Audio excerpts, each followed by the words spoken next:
Hey guys, in this video I'm going to show you how to replace a disk drive in a Wii. Let's get started. First, we'll go over the materials you'll need to replace your disk drive. First, we're going to need two different sizes of flathead screwdrivers, a really small one and a slightly bigger small flathead screwdriver. Next, we're going to need to get a number 0 and a number 1 Phillips head screwdriver. Finally, the last tool you'll need is a tri-wing screwdriver. You can get one of these off of Amazon for like $4 or $5. Also, you're going to need a replacement disk drive. You can get these for like $20 to $30 off Amazon. Before we start, I suggest using a separator like this to separate your screws because I'll make it a lot easier to put it back together. But stick around because I'm going to show you how to put it back together in case if you don't remember which parts go where. And with that, let's get started. First thing you have to do is take apart the Wii itself to get to the inside. So flip it up to the top, having the flaps on the top side, and pull them out, holding them at the base right next to the pivot point. So you just pull it out gently, and don't do it too hard because you don't want to break the plastic. There you go. Now there's 3 Phillips head screws on the top that we're going to take off with our number 0 Phillips head screwdriver. So go ahead and take those out. Okay, so now that we have these 3 Phillips head screws out, we're going to have to take out this top black piece of plastic. So pull up this part where the memory cards go, and you're going to want to kind of wiggle it back and forth and just pull it up a bit. And just wiggle it back out, and you got that out. So the only 2 screws that we have to do on this side are these 2 tri-wing screws. So get your tri-wing screwdriver out and take those out. Okay, now we have all the screws out that we need to get out on this side.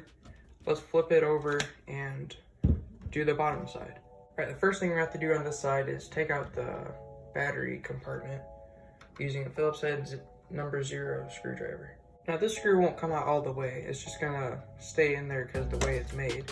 You have to pull up this lip right here, like I just did, and take it out with the battery, put it off to the side. And now we're gonna take our tri-wing screwdriver and get this tri-wing screw out.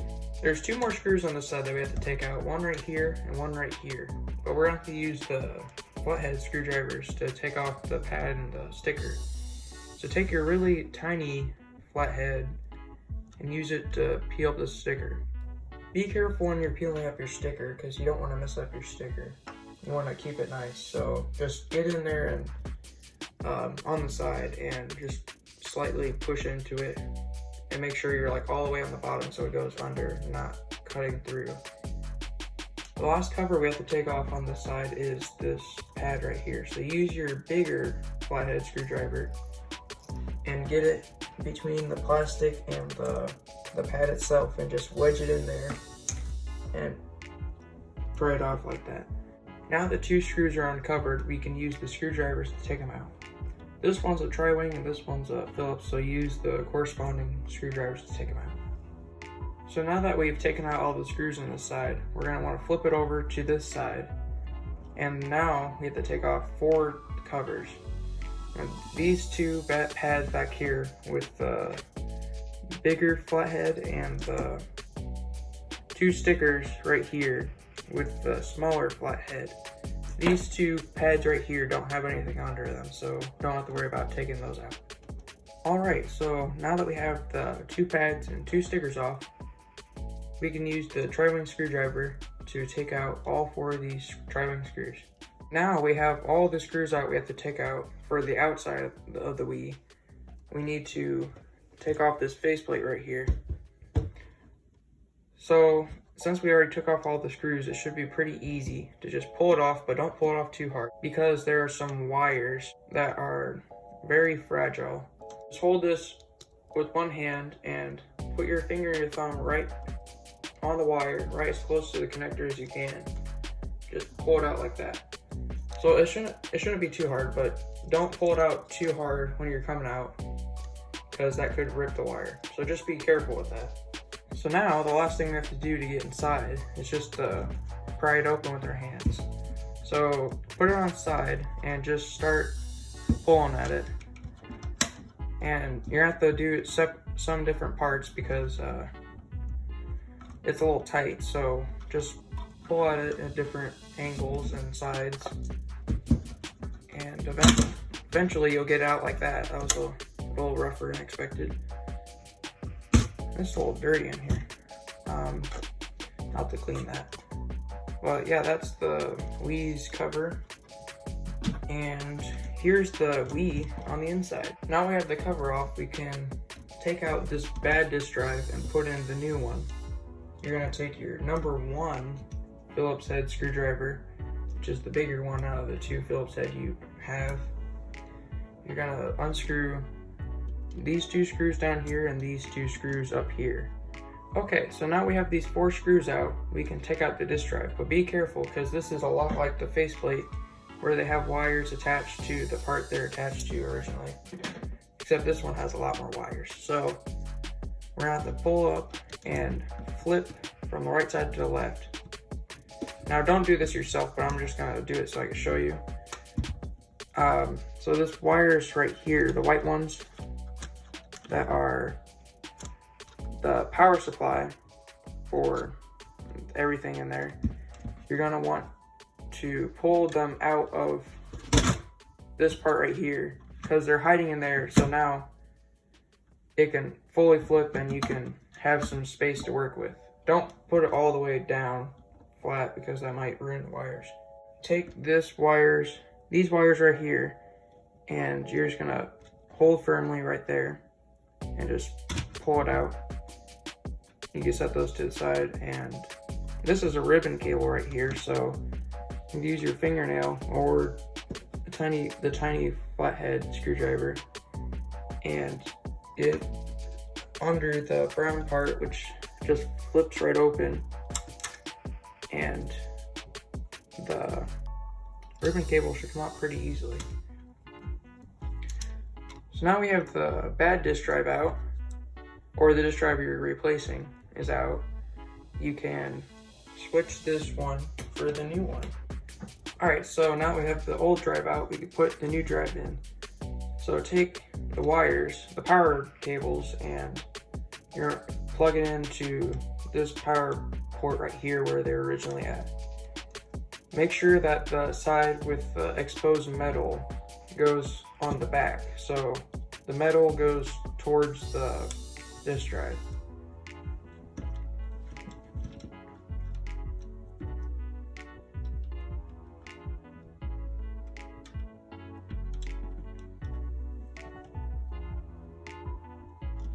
Now you're going to take your ribbon cable and flip up this brown flap if it's not already flipped up and put it in there. So you're going to have to kind of push it down like this so you can get it in there. And just line it up with there and put it in gently and flip down the flap, and it should lock in there. Work backwards and fold it back over and screw it back in. So the power cable right here, we're going to put it back into the pocket that it was in. So you can see right in there, that pocket, right next to where the wires are, you have to put it in there. It's kind of hard to show you because I have to hold everything at a certain angle. And so start to put it over and just slide it right into that pocket and just put it down. And line up the screw holes with where the posts are that it goes onto. Just get it on there. Alright, now we have to put in the 4 screws that we took out. We have all 4 of the screws in now. So the drive is in, connected, and it should be working. Now the last thing we have to do is just get the shell back on and put all the screws on it. So put the shell back on top and just line it up, and it should go on fairly easily if you have it going down equally on both sides. Maybe not.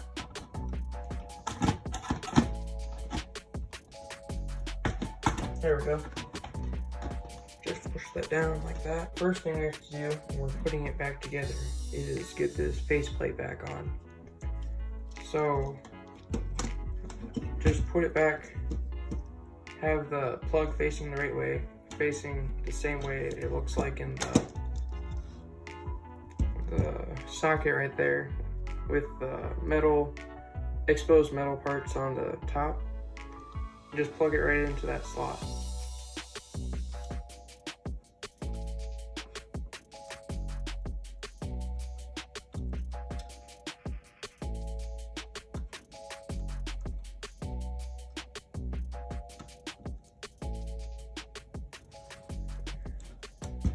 Now we just have to slide it back on. So match up these two plastic pieces and make them go in there. It might be a little loose since you don't have any screws in, so just make sure you're holding it in there while you're moving it around. So the first side we're going to put back together is this back side. Get your two black tri-wing screws and screw them into those two spots right there. Next thing we're going to do is put these other tri-wing screws that are like silver color and put them into these two holes. And use your tri-wing screwdriver to screw them in. Now we have all 4 screws in on this side, we could put the stickers and pads back on. Now that we're done with this side, we could flip it over and put the screws and battery back in on this side. Now take your 2 silver tri-wing screws and screw them into these 2 holes.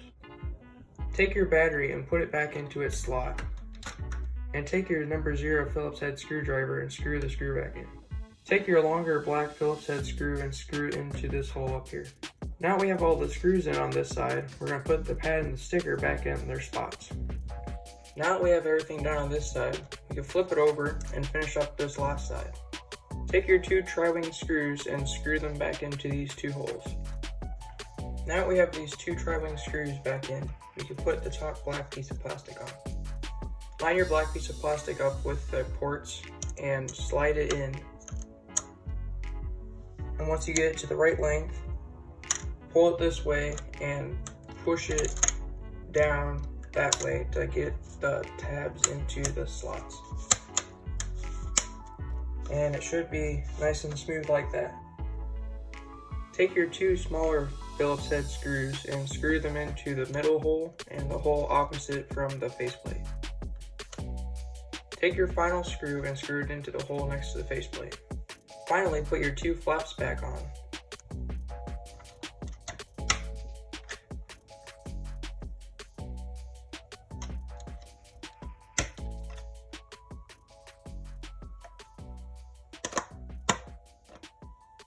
And with that, our Wii is put all back together and we have a replacement drive in.